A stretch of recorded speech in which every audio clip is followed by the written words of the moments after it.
పదవులను పట్టుకుని ఊగులాడడం వాటి కోసం నానా తంటాలు పడ్డం కాంగ్రెస్ పార్టీకి అలవాటు కానీ తెలంగాణ ఉద్యమకారులకు పదవులు కొత్త కాదని హరీష్ రావు ఎన్నోసార్లు ఉద్యమం కోసం ఎమ్మెల్యే మంత్రి పదవిని గడ్డిపోచ్చలకు తీసిపారేసే పోరాటం చేసిన ఘనత ఉందని మాజీ మార్కెట్ కమిటీ చైర్మన్ పాల సాయిరాం అన్నారు. క్యాంపు కార్యాలయంలో ఏర్పాటు చేసిన విలేకరుల సమావేశంలో కౌన్సిలర్లు సుందర్, వడ్లకొండ సాయి, సత్య నాగరాజు, ఎల్లం నాయకులు రాయుడు, దరిపల్లి శ్రీనివాస్, రజనీకాంత్, బెల్లంకొండ వెంకట్, సాయి ప్రేమ్, శ్యామ్ యాదవ్లతో మాట్లాడుతూ రుణమాఫీ మంత్రివర్గ నిర్ణయంతో కాంగ్రెస్ శ్రేణులు సంబరాలు చేయడం విడ్డూరంగా ఉందన్నారు. రైతుల ఖాతాల్లో డబ్బులు పడే వరకు కాంగ్రెస్ మాట మీద ప్రజల్లో నమ్మకం లేదని విమర్శించారు. రుణమాఫీ ప్రకటన మీద కాంగ్రెస్ నాయకులు ఇప్పుడే రైతులకు డబ్బులు ఇచ్చినట్లు హంగామా చేస్తూ ఎగిసిపడుతున్నారని ఎద్దేవా చేశారు. కనీస అవగాహన లేకుండా కాంగ్రెస్ చోటామోటా నాయకులు హరీష్ రావును రాజీనామా చేయాలని మాట్లాడడం విడ్డూరంగా ఉందన్నారు. ఎగిసిపడుతున్నట్టుగా ఈ రుణమాఫీకి సంబంధించి మన కాంగ్రెస్ నాయకులు అక్కడక్కడ హరీష్ రావు గారి మీద అసలు రుణమాఫీ ప్రకటనతోనే మొత్తం అసలు రుణమాఫీ అమలైనట్టుగా ప్రజల ఖాతాల్లోకి ప్రత్యేకించి 2 లక్షల రుణమాఫీ లబ్ధిదారులైనటువంటి రైతులందరి ఖాతాలకు ఆల్రెడీ డబ్బులు చేరినట్టుగానే మాట్లాడుతున్నారు. ఒకటి. రెండోది, అసలు హరీష్ రావు గారు ఏప్రిల్ 24 నాడు అక్కడ పాలకుర్తి సభలో కావచ్చు, ఏప్రిల్ 26 నాడు గన్ పార్క్ దగ్గర స్పష్టంగా ఉన్నాయి. ఏమంటారు వారు ఏం మాట్లాడిరన్న విషయం ఈ కనీస అవగాహన లేకుండా కాంగ్రెస్ నాయకులు ఇక్కడ సిద్దిపేట నియోజకవర్గంలో కావచ్చు, బయట తెలంగాణ వ్యాప్తంగా కూడా హరీష్ రావు గారు ఏమన్నారంటే ఈ 2 లక్షల రుణమాఫీతో పాటు కాంగ్రెస్ పార్టీ ఈ సాధారణ ఎన్నికలకు ముందు 6 గ్యారంటీలు, 13 హామీలు, అదే రకంగా మొత్తంగా 420 హామీలు ఇచ్చి మోసం చేసిర్రు. మీరు ఇచ్చిన 6 గ్యారంటీలు, 13 హామీలు, ఈ 2 లక్షల రుణమాఫీ ఏకకాలంలో కనుక అమలు చేస్తే తప్పనిసరిగా నేను రాజీనామా చేస్తానని అన్నారు గన్ పార్క్ దగ్గర.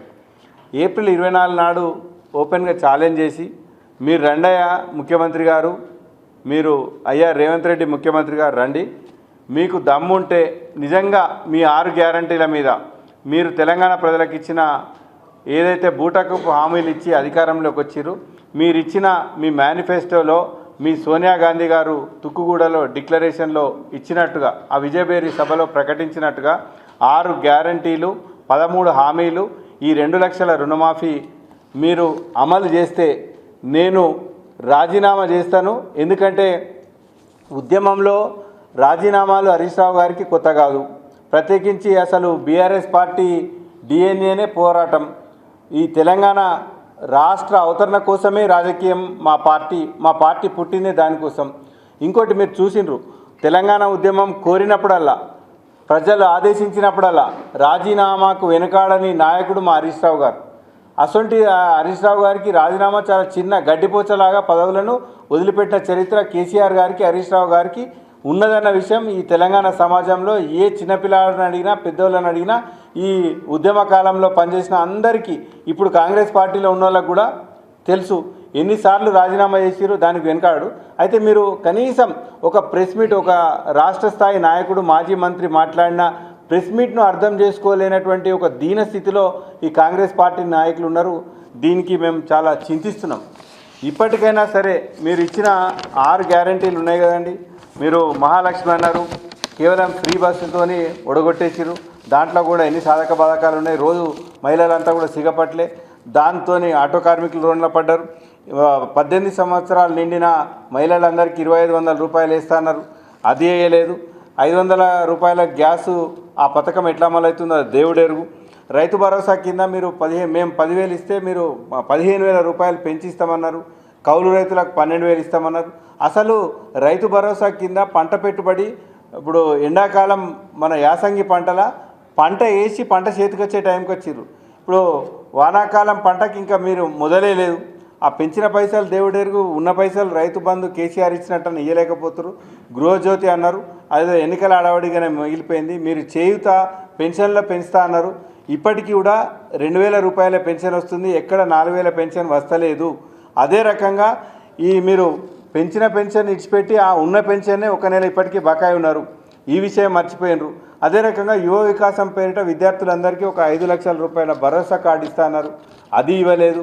మరి నిరుద్యోగ డిక్లరేషన్లో మనకు 4,000 రూపాయల నిరుద్యోగ వృత్తి అన్నారు. ఇట్లాంటి అన్నీ కూడా మొత్తం 6 గ్యారంటీలు, 13 హామీలు, 2 లక్షల రుణమాఫీ, ఇవన్నీ కూడా ఏకకాలంలో చేస్తే ఇవి సత్యదూరమైన విషయం.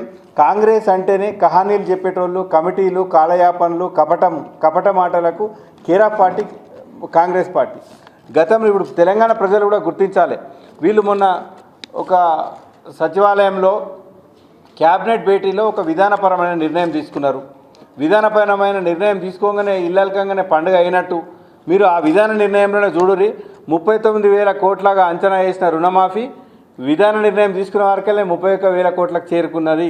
రేపు ఏమవుతుంది, ఎన్ని కొర్రీలు పెడతారు, కింద స్టార్ గుర్తు పెట్టి షరతులు వర్తిస్తాయంటే ఒక కుటుంబంలో ఎంతమందికి ఇస్తారు, ఎన్ని ఎకరాలకు పరిమితం చేస్తారు, ఈ 2 లక్షల మాఫీకి సంబంధించి ఇంకా విధానపరమైన జీవో వెలువడుతుందన్నారు, వెలువడలే. అప్పటికే పాలాభిషేకాలు ఇంకా మొత్తం అసలు రైతుల ఖాతాల డబ్బులు అడ్డట్టుగానే చేస్తారు. దీనికి తోడు అదిగో పులి అంటే ఇదిగో తోక అన్నట్టు. ఇంకో విషయం ఏంటంటే కాంగ్రెస్ నాయకులు అప్పటికే రుణమాఫీ అయిపోయినట్టు రాజీనామా లేఖ సిద్ధం చేసుకోవాలను. అసలు రాజీనామా ఛాలెంజ్ కూడా సిద్ధపడని ముఖ్యమంత్రి ఆ కాంగ్రెస్ పార్టీ వాళ్ళు హరీష్ రావు మీద, ఇట్లా ఉద్యమ నాయకుడు మీద ఎప్పుడంటే అప్పుడు తెలంగాణ సమాజం కోరినప్పుడు, తెలంగాణ ఉద్యమం కోరినప్పుడు, తెలంగాణ ప్రజలు ఈ తెలంగాణ ఉద్యమం కోసం రాజీనామా చేయమని ఆదేశించినప్పుడు ఒక్క క్షణం ఆలోచించకుండా రాజీనామా చేసినటువంటి హరీష్ రావు గారి మీద ఈ కాంగ్రెస్ పార్టీ నాయకులు, ఈ కపట పార్టీ నాయకులు, ఇట్లాంటి ఈ మోసపు హామీలు చేసినటువంటి నాయకులు ఈ రకంగా రాజీనామా చేసుకో సిద్ధంగా ఉండు అని చెప్పి అవాకులు చవాకులు పేరడాన్ని మా పార్టీ పక్షాన తీవ్రంగా ఖండిస్తున్నాం. మీరు ఇప్పటికైనా వెంటనే ఇప్పుడు మీరు కళ్యాణ్ లక్ష్మి అన్నారు, మేము ₹1,00,000 పాటు తులం బంగారం అన్నారు, తులం మినిమం కూడా ఇవ్వలే, ఇంకా స్టార్టే కాలేదు. మీరు కేవలం సీఎంఆర్ఎఫ్ చెక్కుల మీద కేసీఆర్ బొమ్మ ఉందని ఆరోగ్యపరమైన విషయాల్లో కూడా నెగ్లెక్ట్ చేస్తున్నారు. పాఠ్య పుస్తకాలు వచ్చినాయి. ఒక చిన్న మీరు ఎంతసేపు ప్రజాపాలన పేరిట ప్రతీకార పాలనే తప్ప ఇంకోటి లేదు.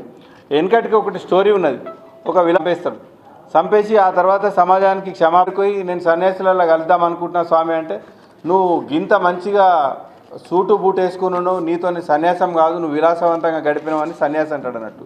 అంటే సార్ నేనెందుకు సన్యాసం చేసుకున్నాను, ఉన్న బట్టలన్నీ పరాపరా చింపేస్తాడు. అప్పుడు సన్యాసి చెప్తాడు అన్నట్టు, నువ్వు నీ తల్లిదండ్రులను భార్యను చంపినప్పుడు గదే కోపంలోనవు, నువ్వు సన్యాసం తీసుకుందామని ఆలోచన వచ్చి కూడా గదే కోపంలోనవు. సేమ్ రేవంత్ రెడ్డి పరిస్థితి కూడా అప్పుడు ప్రతిపక్షంలో ఉంటే కూడా కేసీఆర్ని విమర్శించడం ద్వారా పెద్దగైతా అనుకున్నాడు. ఇప్పుడు కూడా ప్రజలకు ఇచ్చిన హామీల పట్ల చిత్తశుద్ధి లేదు. కేవలం గత ప్రభుత్వంలో ఏం తప్పులు ఎత్తుకుదామా, ప్రజాపాలన పేట ప్రతీకార పాలన చేస్తూ నాకు తెలిసి అన్నీ మార్చి కేసీఆర్ ఆనవాళ్ళు లేకుండా అంటే ఈ భూమి ఉన్నంత కాలం, ఈ మట్టి ఉన్నంత కాలం, ఈ తెలంగాణ రాష్ట్రం మనుగడ సాధించినంత కాలం కేసీఆర్ పేరును కానీ మా ఈ గులాబీ జెండాను, హరీష్ రావు లాంటి ఉద్యమకారుల పాత్రను దీని నుంచి చెరపలేరు. అట్లాంటి చిలిపి ప్రయత్నం చేయొద్దు. అట్లా చేసిన వాళ్ళు కాలగర్భంలో ఈ రాజకీయంలో ప్రజాస్వామ్య అవనిక మీద ఏం జరిగిందో గత చరిత్ర తెలుసుకోవాలి. ఎందుకంటే ఆయనకు ఉద్యమంతో సంబంధం లేదు, ఈ మట్టి మీద ఈ పోరాటాల మీద ప్రేమ లేనోడు కాబట్టి ఆయన మేనేజ్మెంట్ కోటాల అనుకోకుండా పిసిసి ప్రెసిడెంట్ అయ్యిండు, అదే రకంగా మేనేజ్మెంట్ కోటాల ముఖ్యమంత్రి అయ్యిండు. He is an accidental chief minister of Telangana state.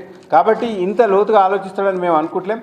ఇప్పటికి కూడా ఛాలెంజ్ చేస్తున్నాం, ఈ బీఆర్ఎస్ పార్టీ కావచ్చు, కేసీఆర్ నేతృత్వంలోని ప్రభుత్వం నేతృత్వంలోని సంక్షేమ పథకం లేని ఇల్లు లేదు, హనుమంతుని గుడి లేని ఊరు, కేసీఆర్ సంక్షేమ పథకం లేని ఇల్లు ఎట్లయితే ఉన్నదో ఇప్పటికి కూడా అదే ఛాలెంజ్ మీద ఉన్నాం. ఇకనైనా వీళ్ళు మానుకోవాలి. ఇంకా తెలంగాణ సమాజంలో మరొక్కసారి ప్రజలు గుర్తుపెట్టుకోవాలి, ఈ విధాన ప్రకటన చేసి వెనుకపోవడము, మళ్ళీ ప్రజల మధ్య తగు పెట్టడం అనేది, ఈ కమిటీల పేరిట కాలయాపన చేయడం అనేది కాంగ్రెస్ DNA. ఇప్పుడు రైతు భరోసా కోసం కూడా క్యాబినెట్ సబ్ కమిటీ వేసిరు. ఆ రిపోర్ట్ ఎప్పుడు ఇస్తారో, ఈ పంటలు వేసేటప్పుడు ఇస్తారా, ఈ పంటలన్నీ మళ్ళీ కోసేటప్పుడు ఇస్తారా అనే విషయం కూడా ఇంతవరకు తెలియదు. తెలంగాణ 6 దశాబ్దాల పోరాటం విషయంలో కూడా డిసెంబర్ 9 నాడు ప్రకటన చేసి వెనుకకు తీసుకున్న చరిత్ర ఈ కాంగ్రెస్ పార్టీది. ఈ రుణమాఫీ అనేది ఒక చిన్న ప్రభుత్వ పాలసీకి సంబంధించి కూడా నిమిషంలో మాట మార్చే ఆ చరిత్ర, ఆ ఆనవాళ్ళు ఉన్న కాంగ్రెస్ పార్టీ పట్ల ప్రజలు, రైతులు కూడా ఉండాలి. ఎప్పుడైతే మీ ఖాతాలో పైసలు పడతాయో గప్పటిదాకా నమ్మద్దు. దీనికి తోడు మీరు చిత్తశుద్ధితో 6 గ్యారంటీలు 13 హామీలు ఎప్పుడు చెప్తారో చెప్పకుండా ఉల్టా తప్పు చేసినోడు ఉల్టా మళ్ళా ఉద్యమకారులను తిట్టినట్టు ఈ హరీష్ రావు గారిని రాజీనామా సిద్ధం చేసుకో అంటారు. అసలు ఛాలెంజ్ కూడా చేతగాక ఇంట్లో వండుకున్నటువంటి మీ ముఖ్యమంత్రి కాంగ్రెస్ పార్టీ ఫస్ట్ అసలు మా చిత్తశుద్ధితో అని ప్రశ్నించుకోవాలి. ఇకనైనా ఇట్లాంటివి మానుకొని హరీష్ రావు గారి మీద అనవసరమైన విమర్శలు చేయొద్దని చెప్పి మేము హెచ్చరిస్తున్నాం. అదే రకంగా తెలంగాణ ప్రజలకు వెంటనే ఈ 6 గ్యారంటీలు 13 హామీలు ఎప్పుడు మీరు 100 రోజులు అన్నారు, 100 పోయి 250 రోజులకు వచ్చింది. ఎప్పుడు అమలు చేస్తారో చెప్పాలి. లేకుంటే మీరు అమలు చేసేంత వరకు కూడా ప్రధాన ప్రతిపక్ష హోదాలో ఈ తెలంగాణ గడ్డ మీద అత్యంత బాధ్యత కలిగిన పార్టీ కాబట్టి ఈ గులాబీ జెండా సైనికులు కేసీఆర్ హరీష్ రావు గారి నేతృత్వంలో కాంగ్రెస్ పార్టీని వారి నాయకులు నిలదీస్తామని చెప్పి హెచ్చరిస్తున్నాం. భారతదేశానికి అట్లాంటి ఈ ప్రజాస్వామ్యంలో రాజీనామాలు అనేటువంటి అగ్ని పరీక్ష అనేక సార్లు ఎదుర్కొన్న మా పార్టీ మా నాయకులు కూడా అంతకంటే పునీతులు అని చెప్పి మరోసారి కాంగ్రెస్ పార్టీ నాయకులకు తెలియజేస్తున్నాం.